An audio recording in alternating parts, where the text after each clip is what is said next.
Dans la dernière vidéo, on a vu comment structurer ses idées, garder le fil et même progresser après avoir parlé. Mais aujourd'hui, je vais aller un petit peu plus loin parce qu'il existe une autre forme de cohérence, celle qui ne s'entend pas, mais qui se voit. Ce que tu dois comprendre aujourd'hui, c'est que d'abord, tes gestes parlent.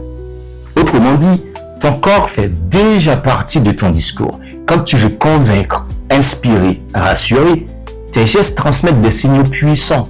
Mais attention, si tes mots disent une chose, tes gestes disent le contraire, le public va ressentir ce décalage ou ce désaccord. Je te donne un exemple. Imagine qu'on te pose la question, on te demande, hey, tu vas venir à la fête demain? Ta réponse est oui. Et puis tu dis, oui, je vais venir à la fête demain, ou du moins ta réponse est non. Tu dis, non, je ne vais pas venir à la fête demain. Est-ce que tu vois le désaccord que le public va ressentir?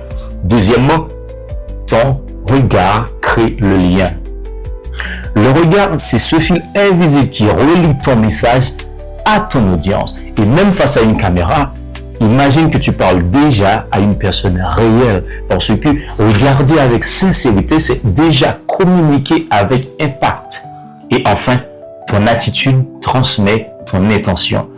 En d'autres termes, la façon dont tu te tiens, je dirais même la façon dont tu respires ou même ton énergie, tout cela reflète ce que tu crois vraiment. Si ton message est sincère, ton attitude le confirmera naturellement.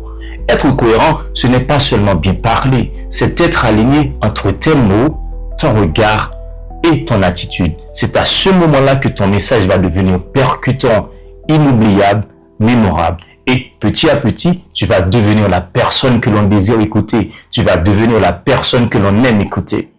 Comme je le dis souvent, la cohérence, ça vient avec la pratique. Si ça peut t'aider, dis-moi en commentaire. Ou si tu as d'autres soucis, dis-moi aussi dans les commentaires.